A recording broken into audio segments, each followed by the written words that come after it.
Hi, I'm Amy. I'm a horse dealer, and here are my top 10 tips for a successful viewing. Number 1, arrive on time. This will get you off on the right foot with the seller, and it means you'll get the most out of your time. As a busy yard with a lot of horses for sale, we often have a lot of viewings going on in the same day on a lot of different horses. Therefore, the time we allocate you is yours. If you're late, it means that your viewing might be cut short because we need to accommodate the person after you. Arriving very early can be just as bad as arriving late. I've seen some really weird advice given on certain Facebook pages before that when you're going to see a horse at a dealer's yard, you should arrive several hours early to catch them out. We have about 60 horses here. If you arrive several hours early, I'm either going to be with a vet, with another client, on another viewing, riding another horse, or potentially even out in the lorry somewhere. With 20 plus horses in work at any one time, I barely have time to ride every horse every day. I definitely don't have time to ride one horse twice a day. We have also had people arrive very late before, where by the time they arrived, because we hadn't heard from them, we'd already turned the horses out in the field. The key here is just good communication. If you think you're going to be early or late, just let the seller know, preferably with as much time as possible. When you know, they should know. Number 2, be respectful. Remember that a lot of the time when you're visiting a horse for sale, you're often visiting somebody else's home, even if it isn't the seller's home. If it's a yard that's home to a person, it's also probably home to a dog as well. So please keep this in mind before randomly letting all of your dogs out the car. You are a guest in somebody else's home. Treat that home with respect. Treat their property with respect. That includes the horse and the tack and equipment. I appreciate that when you're viewing a horse, you want to be able to get a really good feel for them. But ultimately, if you cause any damage or upset to that property, you get to go home at the end of the day. The owner has to deal with it. Number 3, think really carefully about who you bring with you. That can be friends, family, riding instructors, yard owners. Whoever you bring, make sure that they're going to represent you in a good light and make a good impression. As a seller, when it comes to suitability for a horse, I'm judging your support network just as much as I am judging you. If I don't believe in your support network, then I'm not going to believe in you as a home. We've definitely had situations where I've refused to sell a horse to somebody who wanted the horse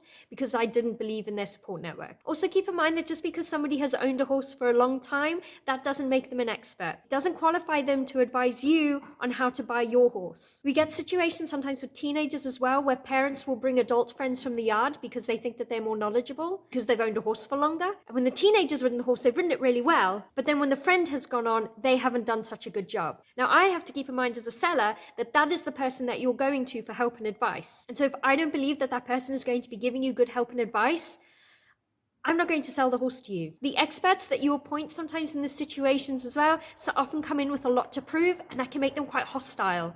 It's not going to go down well with us. It's not going to fill me with confidence in you as a home. And we have had situations before where the people that the buyers have brought with them have made us feel uncomfortable to a point that we've had to ask them to leave. And that might not be the buyer's fault, but we have to consider you as a whole. Number 4, be prepared.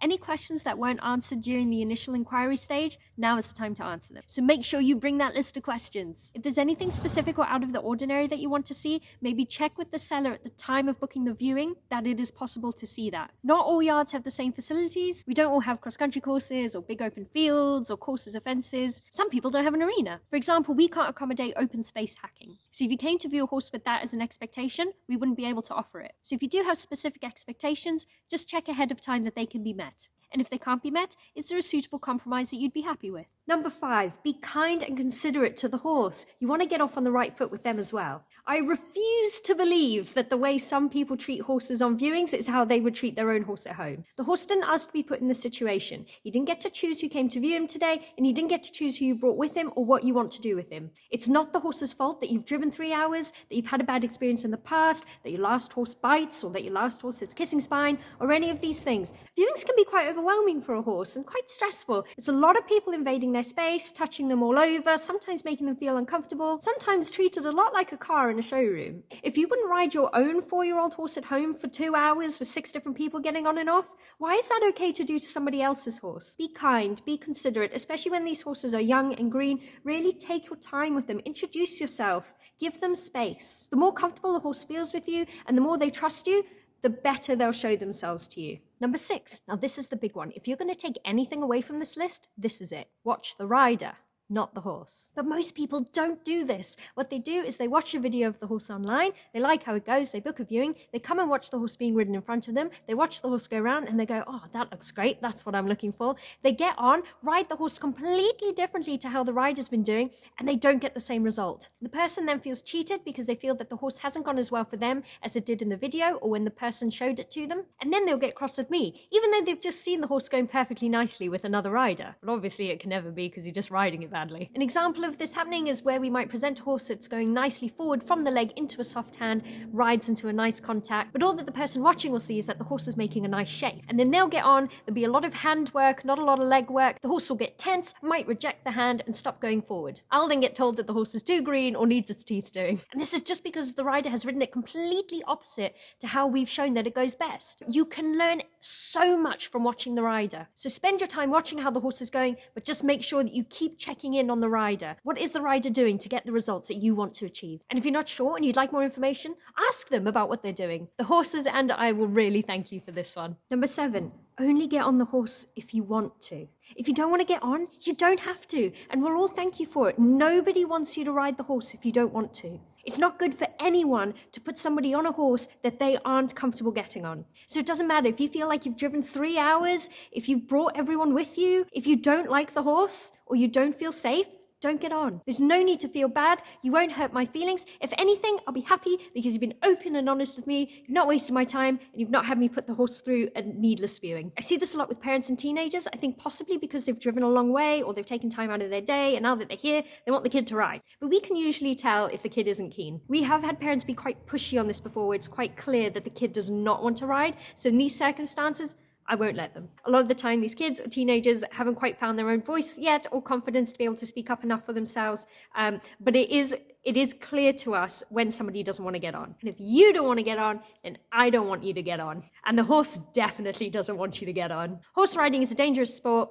Why take the risk if you don't want to? Number 8, please get on nicely. The majority of falls that we see happen here on viewings happen at the mounting block. If it feels like you're having to reach too high for the stirrup, drop the stirrup. If you don't feel close enough to the horse, get off and move the block. If you're not sure that you're going to be balanced, ask someone to hold the other side. Mounting well is a skill that should be established fairly early on, but for some reason, a lot of people struggle, and it's not okay to make excuses for doing it badly. Your age, height, medical issues, choice of clothing, whatever you got up to the night before, are not the horse's fault. So if you feel like there's going to be a particular challenge for you, do your best to mitigate it. Again, it's all about getting off onto the right foot, and how you get on is your first communication with that horse under saddle. So make it a good one. Also, at the very least, please hold the reins. Number 9, ride like nobody's watching.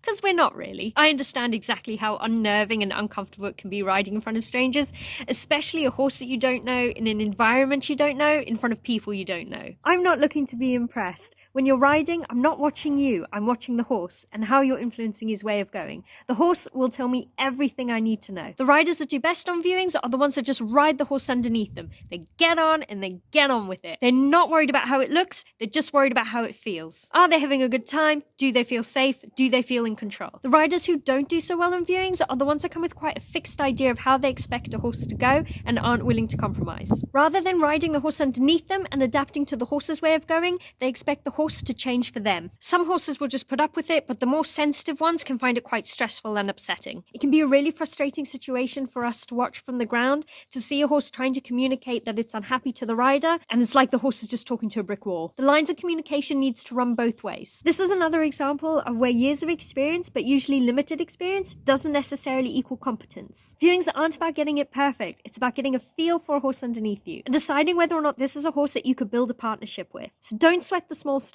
Ride the horse underneath you and have a good time. There's plenty of time ahead to get things perfect, if that's what you want. Number 10, let the seller know your thoughts. There's no need to keep this a secret. If you like a horse, tell them. If you don't like the horse, tell them. We all have viewings sometimes seem really positive. They'll go really well. Vettings might be discussed. The person will say, we'll talk to you later. I'll get back to you later. And then we'll never hear from them again. If you say you're going to get back to the seller, even if it's just a thank you for your time, but he's not for me, then get back to them. We could have booked somebody else in that day. It's rude. Yes, Otello. Be different. Get back to the seller. Happy horse shopping.